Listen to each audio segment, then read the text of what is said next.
কিছুদিন আগে এই চ্যানেলের একটি ভিডিওর নিচে একটি মন্তব্য এসেছিল। আমি সেটা পড়েছিলাম, বারবার পড়েছিলাম। সেই মন্তব্যটি ছিল, আল্লাহ যদি ন্যায় বিচারক হন তাহলে পৃথিবীতে নির্দোষ মানুষ কষ্ট পায় কেন? আমি রাগ করিনি, কারণ এই প্রশ্নটা শুধু একজন মানুষের না। এই প্রশ্নটা সেই মানুষের যে রাতের অন্ধকারে একা বসে কাঁদে এবং বুঝতে পারে না কেন তার সাথে এটা হলো। এই প্রশ্নটা সেই মায়ের যার নির্দোষ সন্তান অসুস্থতায় মারা গেছে। এই প্রশ্নটা সেই মানুষটার যার সারা জীবন সৎ থেকেছে, তবু পেয়েছে শুধু অপমান আর ব্যর্থতা। ভাই, এই প্রশ্নটা দুর্বলতার প্রশ্ন না, এই প্রশ্নটা একটি আহত মানুষের হৃদয়ের কান্না। এবং আজ আমি এই প্রশ্নের উত্তর কোনো যুক্তি দিয়ে দেব না। আজ আমি তোমাকে একটি গল্প বলবো, একটি গল্প যা 1000 বছর আগে ঘটেছিল। একটি গল্প যেখানে এই একই প্রশ্ন করেছিলেন স্বয়ং একজন নবী, আল্লাহর একজন প্রিয় নবী, হজরত মুসা আলাইহিস ওয়াসাল্লাম। সেদিন আকাশে মেঘ ছিল না, মরুভূমির বালি ছিল উত্তপ্ত, রুক্ষ, নিষ্ঠুর। দিগন্তের ওপারে সূর্য ঢলে পড়ছিল যেন ক্লান্ত একজন পথিকের মতো। মুসা আলাইহিস ওয়াসাল্লাম সেদিন একা হাঁটছিলেন। তার পায়ের নিচে মাটি শুকনো, তার কাঁধে ভার, শুধু লাঠির না, হৃদয়েরও। কারণ সেদিন তিনি অনেক কিছু দেখেছিলেন, এমন কিছু যা তার মনে প্রশ্ন জাগিয়েছিল, এমন প্রশ্ন যা বুকের ভেতর পাথরের মতো চাপ দিচ্ছিল। তিনি হাঁটতে হাঁটতে একটি নদীর ধারে এসে থামলেন। নদীটি ছিল শান্ত, তার জল স্বচ্ছ, যেন কেউ মাটির নিচ থেকে আলো ঢেলে দিয়েছে। দুই পাড়ে বুনো ঘাস, দূরে একটি খেজুর গাছ, বাতাসে হালকা শীষ। মুসা আলাইহিস ওয়াসাল্লাম সেই নদীর পাড়ে বসলেন এবং তখন তার হৃদয়ের ভেতর থেকে সেই প্রশ্নটি উঠে এলো, সেই প্রশ্ন যা তিনি অনেকক্ষণ ধরে চেপে রাখছিলেন। হে আমার রব, তুমি কি সত্যিই ন্যায় বিচারক? আমি যা দেখলাম তা কি ন্যায় ছিল? তিনি আল্লাহর সামনে কথা বললেন, যেভাবে একজন সন্তান তার পিতার সামনে কথা বলে, ভয়ে না, ভালোবাসায়, বিশ্বাসে। শোনো, সেদিন কি হয়েছিল? চলো ফিরে যাই সেই মুহূর্তে। সেদিন সকালে মুসা আলাইহিস ওয়াসাল্লাম একটি পথ দিয়ে হাঁটছিলেন। পথটি ছিল সরু, দুই পাশে পাথর, মাঝে মাঝে ধুলো উঠছিল। তখন তিনি দেখলেন একটি মানুষ আসছে। লোকটি ধনী, তার পোশাক উন্নত, তার ঘোড়া শক্তিশালী। সে একটু বিশ্রাম নেওয়ার জন্যে পথের পাশে বসল। তার কোমরে ঝোলানো একটি থলি সোনার মোহর ভর্তি। সে বসল, পানি পান করল এবং উঠে চলে গেল। কিন্তু যাবার সময় সে জানত না তার সোনার থলিটি মাটিতে পড়ে গেছে। মুসা আলাইহিস ওয়াসাল্লাম দূর থেকে দেখলেন। কিছুক্ষণ পর আরেকজন মানুষ এলো। এই লোকটি গরিব, তার পোশাক জীর্ণ, চোখে ক্লান্তি, কাঁধ নুয়ে পড়েছে। সে পথ দিয়ে হাঁটছিল, মাথা নিচু করে। হঠাৎ তার পা কিছুতে ঠেকল। সে থামল, মাটিতে তাকালো এবং দেখল সোনার থলি, সেই থলি যে ধনী লোকটি ফেলে গেছিল। লোকটি চারদিকে তাকালো, কেউ নেই। তার হাত কাঁপছিল। সে থলিটি তুলে নিল, বুকে চেপে ধরল এবং দ্রুত পায়ে চলে গেল। মুসা আলাইহিস ওয়াসাল্লাম দেখলেন সব। তার মনে প্রশ্ন জাগল, কিন্তু তিনি চুপ থাকলেন। হয়তো এটাই আল্লাহর ইচ্ছা, হয়তো সেই গরিব মানুষটার এই সাহায্য দরকার। কিন্তু তারপর তৃতীয় একজন মানুষ এলো। এই লোকটি একজন সাধারণ পথিক, না ধনী না গরিব। সে ধীরে ধীরে হাঁটছিল, তার চেহারায় শান্তি। সে ঠিক সেই জায়গায় বসল যেখানে সোনার থলি পড়েছিল। কিছুক্ষণ বিশ্রাম নিল, তারপর উঠে দাঁড়ালো। এবং ঠিক তখনই সেই ধনী লোকটি ফিরে এলো, হন্তদন্ত হয়ে, চোখে রাগ। সে তার থলি খুঁজছে। সে দেখল এই পথিক এখানে বসেছিল। সে চিৎকার করল, তুই আমার সোনা চুরি করেছিস। পথিক অবাক, আমি কিছু নিইনি, আমি তো শুধু বিশ্রাম নিচ্ছিলাম। কিন্তু ধনী লোকটির মাথায় রাগ। কাছেই ছিল কিছু লোক, তারা ঝাঁপিয়ে পড়ল সেই নির্দোষ পথিকের ওপর এবং রাগের মাথায় সেই নির্দোষ মানুষটিকে হত্যা করা হলো। মুসা আলাইহিস ওয়াসাল্লাম দাঁড়িয়ে রইলেন, নিশ্চল। তার চোখের সামনে একজন নির্দোষ মানুষ মরে গেল, যে কিছুই করেনি, যার কোনো দোষ ছিল না। আর প্রকৃত চোর, সেই গরিব লোকটি, সে পালিয়ে গেছে। আর যে ধনী ছিল, সে তার সোনা হারিয়েছে, কিন্তু একজন নিরীহকে হত্যা করে ফেলেছে। তিনটে অন্যায়, একটাও শাস্তি হলো না। মুসা আলাইহিস ওয়াসাল্লাম সেই নদীর পাড়ে কাঁদলেন, শুধু চোখের পানিতে না, বুকের গভীরে। তার হৃদয় চিৎকার করছিল, হে আমার রব, এটা কেমন বিচার, এটা কেমন ন্যায়? নির্দোষ মানুষ মরল, চোর পালালো, জালিম হাসল। তুমি কি দেখছিলে না? এবং তখন নদীর জলের উপর দিয়ে একটি শব্দ এলো। কোথা থেকে আসছে বলা যাচ্ছে না, কিন্তু সেই শব্দ ছিল আল্লাহর। কাম মুসা, তুমি কি জানো সেই ধনী লোকটির সোনা আসলে কার ছিল? মুসা আলাইহিসসালাম চুপ করে রইলেন। সেই সোনা ছিল সেই গরিব লোকটির পিতার। বহু বছর আগে সেই ধনী লোকটির পূর্বপুরুষ সেই গরিবের পিতার কাছ থেকে এই সম্পদ জোর করে কেড়ে নিয়েছিল। আজ সেই সম্পদ তার প্রকৃত উত্তরাধিকারীর কাছে ফিরে গেছে। নীরবতা এবং সেই নির্দোষ পথিক। মুসা, তুমি কি জানো সে কে ছিল? মুসা আলাইহিসসালামের হৃদয় থামার মতো হলো। সে ছিল একজন মানুষ যে তার সারা জীবনে অনেক মানুষকে কষ্ট দিয়েছিল, কিন্তু তার শেষ জীবনে সে তওবা করেছিল, সে পরিবর্তন হয়ে গিয়েছিল। তবু তার পুরনো কিছু পাপের হিসেব বাকি ছিল। আজ এই মৃত্যুর মাধ্যমে সেই হিসেব শেষ হলো এবং সে এখন এমন একটি অবস্থায় আমার কাছে এসেছে যখন তার হৃদয় ছিল পরিষ্কার। যদি সে আরও বেঁচে থাকত, হয়তো আবার পথ হারাতো। এই মৃত্যু তার জন্য রহমত ছিল। মুসা আলাইহিসসালাম মাটিতে মাথা রাখলেন। তার চোখ দিয়ে অশ্রু ঝরছিল, কিন্তু এবার সেই অশ্রু ভিন্ন। এবার সেই অশ্রু ছিল বোঝার অশ্রু, উপলব্ধির অশ্রু।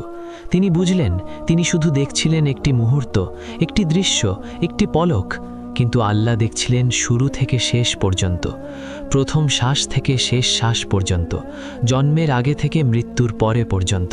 ভাই, এখন একটু থামুন, চোখ বন্ধ করুন এবং ভাবুন, আপনি কি কখনো সেই মুসা আলাইহিসসালামের জায়গায় ছিলেন? আপনি কি কখনো এমন কিছু দেখেছেন যা আপনার বুকে প্রশ্ন জাগিয়েছে? একজন সৎ মানুষ ব্যর্থ হয়েছে, একজন মিথ্যাবাদী সফল হয়েছে, একটি নিষ্পাপ শিশু কষ্ট পেয়েছে, একজন পাপী আরামে ঘুমাচ্ছে, একজন ভালো মানুষ অকালে চলে গেছে, একজন জালেম এখনো হাসছে। আমরা দেখেছি এবং আমাদের বুকে প্রশ্ন এসেছে। এটা দুর্বলতা না, এটা মানুষ হওয়ার স্বাভাবিক যন্ত্রণা। কিন্তু ভাই, আমরা ভুলে যাই একটি কথা। আমরা ভুলে যাই আমরা শুধু একটি জানালা দিয়ে তাকাচ্ছি, একটি ছোট্ট জানালা, এবং সেই জানালার বাইরে এক অসীম দৃশ্য যা আমরা দেখতে পাচ্ছি না। এবং ঠিক এই মুহূর্তে আল্লাহ সুবহানাহু ওয়া তাআলা আমাদের জন্য কথা বলেছেন তার কিতাবে, সেই কিতাব যা হাজার বছর ধরে এই একই প্রশ্নের উত্তর দিয়ে আসছে। সূরা আন-নিসার 40 নম্বর আয়াতে আল্লাহ বলেছেন, নিশ্চয়ই আল্লাহ অনুপরিমাণও জুলুম করেন না, অনুপরিমাণও না। ভাই, এই একটি বাক্য পড়ুন, আবার পড়ুন। আল্লাহ বলছেন না আমি সাধারণত জুলুম করি না, আল্লাহ বলছেন না বেশিরভাগ ক্ষেত্রে আমি ন্যায্য, আল্লাহ বলছেন অনুপরিমাণও না, এই মহাবিশ্বের সবচেয়ে ক্ষুদ্র কণার সমান, একটুকুও না। এটা কোনো মানুষের কথা না, এটা সেই সত্তার কথা যিনি প্রতিটি পাতার পতন জানেন, প্রতিটি চোখের অশ্রু গণনা করেন, প্রতিটি নিঃশ্বাসের হিসাব রাখেন। এবং সূরা আল কাহাফের 49 নম্বর আয়াতে আল্লাহ আবার বলেছেন, তোমার প্রতিপালক কারো ওপর জুলুম করেন না, কারো ওপর না, না সেই গরিব মানুষটির ওপর, না সেই নির্দোষ পথিকের ওপর, না আপনার ওপর, না আমার ওপর, কখনো না। কিন্তু ভাই, তাহলে প্রশ্ন থেকে যায়, কষ্ট কেন, যন্ত্রণা কেন, অবিচার কেন মনে হয়? এবং এখানেই সেই মুসা আলাইহিসসালামের সেই গল্পটি আমাদের শিক্ষা দেয়। মনে করুন সেই মুহূর্তটির কথা। মুসা আলাইহিসসালাম যখন সেই পথিককে মৃত মাটিতে দেখলেন, তখন তার চোখে কি ছিল? শুধু একটি মৃত্যু, একটি অন্যায় মৃত্যু, একজন নির্দোষ মানুষের মৃত্যু। কিন্তু আল্লাহর চোখে কি ছিল?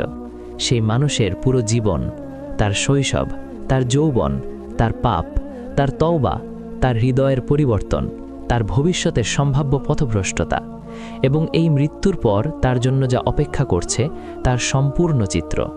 মুসা আলাইহিসসালাম দেখলেন একটি বিন্দু, আল্লাহ দেখলেন সম্পূর্ণ রেখা, শুরু থেকে অনন্তকাল পর্যন্ত। ভাই, একটু ভাবুন, যখন একজন ডাক্তার একটি শিশুকে ইনজেকশন দেন, শিশুটি কাঁদে, শিশুটি বোঝে না কেন এই ব্যথা। শিশুটির চোখে সেই ডাক্তার হয়তো একজন শত্রু, কিন্তু সেই ডাক্তার কি শত্রু? না, সে আসলে সেই শিশুকে ভালোবাসে এবং সেই ব্যথার পেছনে আছে সুস্থতার পথ। এখন ভাবুন, আমরা সেই শিশুর চেয়ে কতটুকু বেশি জানি? আর আল্লাহ, তিনি শুধু ডাক্তার না, তিনি সেই সত্তা যিনি এই শিশুকে সৃষ্টি করেছেন, তার প্রতিটি কোষ চিনেন, তার প্রতিটি শ্বাস গণনা করেন, তার শুরু জানেন, তার শেষ জানেন এবং তার মাঝখানে যা ঘটছে সবটুকুর পেছনে আছে এক অপার প্রজ্ঞা, যা আমাদের ক্ষুদ্র বুদ্ধি দিয়ে বোঝার সাধ্য নেই। এবার আমি আপনাকে একটি প্রশ্ন করতে চাই। রাগ করেন না, বিচার করেন না, শুধু ভালোবেসে। আমরা কি পুরো দৃশ্যটা দেখতে পাই, নাকি আমরা শুধু এক মুহূর্ত দেখে আল্লাহ বিচার নিয়ে প্রশ্ন করি? আমরা যখন বলি আল্লাহ ন্যায্য না, তখন আসলে আমরা কি বলছি? আমরা বলছি আমি এই মুহূর্তে যা দেখছি সেটাই সত্য। আমরা বলছি আমার এই একটি জীবনের এই একটি অধ্যায় সব। আমরা বলছি আমার ক্ষুদ্র দৃষ্টি আল্লাহর অসীম জ্ঞানের চেয়ে বেশি নির্ভরযোগ্য। কিন্তু ভাই, আমরা কি কখনো ভেবেছি এই পৃথিবী শুধু একটি অধ্যায়? একটি বই আছে, সেই বইয়ে অনেক অধ্যায়। এই দুনিয়া হলো প্রথম অধ্যায়, এবং শুধু প্রথম অধ্যায়ে পড়ে পুরো বইয়ের বিচার করা কি ঠিক? সেই নির্দোষ পথিক যাকে হত্যা করা হয়েছিল, সে কি শেষ পর্যন্ত অবিচারের শিকার হয়েছিল? না, আল্লাহ বললেন সে পরিষ্কার হৃদয়ে এসেছে। সে এমন একটি মৃত্যু পেয়েছে যা তাকে রক্ষা করেছে। এই দুনিয়ায় অন্যায় দেখা গেছে, কিন্তু আল্লাহর আদালতে কোনো ফাইল হারায় না, কোনো সাক্ষী কিনে নেওয়া যায় না, কোনো ক্ষমতাবান সেখানে বিচার বদলাতে পারে না। সেই আদালতে প্রতিটি কান্নার রেকর্ড আছে, প্রতিটি আঘাতের হিসাব আছে, প্রতিটি নির্দোষের পক্ষে সাক্ষ্য আছে। আমি জানি কখনো কখনো জীবন এত কঠিন হয়ে যায় যে প্রশ্ন না করে থাকা যায় না। কখনো এমন রাত আসে যখন মনে হয় আল্লাহ হয়তো দেখছেন না, হয়তো শুনছেন না, হয়তো পরোয়া করছেন না। সেই রাতগুলোতে মনে রাখুন মুসা আলাইহিসসালামকে, যিনি একজন নবী হয়েও প্রশ্ন করেছিলেন এবং আল্লাহ তাকে ফিরিয়ে দেননি, রাগ করেননি, বরং তাকে বুঝিয়েছিলেন ভালোবেসে। আল্লাহর বিচার কখনো দেরি হতে পারে, কিন্তু আল্লাহর বিচার কখনো বাতিল হয় না। দুনিয়ায় যে অবিচার দেখছেন তার প্রতিটির জবাব আছে কিয়ামতের সেই মাঠে, যেখানে কোনো আইনজীবী লাগবে না, যেখানে কোনো ঘুষ চলবে না, যেখানে শুধু থাকবে আল্লাহ এবং সত্য। সেই জালিম যে এই দুনিয়ায় হেসে চলে গেছে, সে কি সত্যিই পার পেয়ে গেছে? না।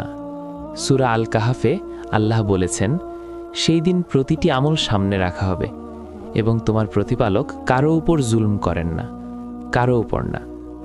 এবং সেই নির্দোষ মানুষ যে এই দুনিয়ায় কষ্ট পেয়েছে, যার চোখের পানি কেউ মোছেনি, সে কি সত্যিই হেরে গেছে? না। আল্লাহ তার প্রতিটি কান্না দেখেছেন, প্রতিটি রাত গণনা করেছেন, প্রতিটি আঘাত লিখে রেখেছেন। এবং সেই দিন, যেদিন সব হিসাব হবে, সেই মানুষ জানবে তার কোনো কষ্টই বৃথা যায়নি। আল্লাহর কাছে কোনো কষ্টই অদৃশ্য থাকে না। আমাদের ভয় থাকুক, কারণ আল্লাহর বিচার সত্যিকারের, এবং আমাদের আশা থাকুক, কারণ আল্লাহর রহমত তার ক্রোধের চেয়ে প্রশস্ত। ভয় আমাদের পাপ থেকে বিরত রাখুক, আশা আমাদের রহমতের দিকে নিয়ে যাক। এই দুটি ডানা নিয়ে একজন মুমিন উড়তে পারে। হে আল্লাহ, আমরা তোমার বিচার বুঝি না, কিন্তু আমরা বিশ্বাস করি তুমি জানো, তুমি দেখো, তুমি শুনো। হে আল্লাহ, যখন আমাদের মন প্রশ্ন করে, তখন আমাদের হৃদয়কে ঈমানের আলো দাও। যখন আমাদের চোখ শুধু অন্ধকার দেখে, তখন আমাদের সেই দৃষ্টি দাও যেই দৃষ্টিতে তোমার প্রজ্ঞা দেখা যায়।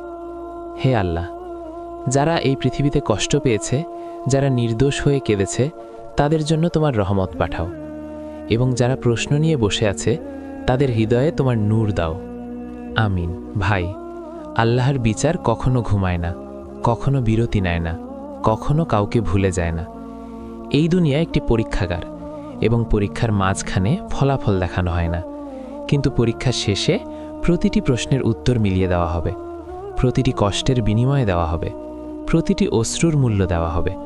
এবং সেই দিন আমরা বুঝব, যেভাবে মুসা আলাইহিসসালাম বুঝেছিলেন, নদীর ধারে মাথা নত করে, চোখে অশ্রু নিয়ে, হৃদয়ে প্রশান্তি নিয়ে। আসসালামু আলাইকুম ওয়া রাহমাতুল্লাহি ওয়া বারাকাতুহু।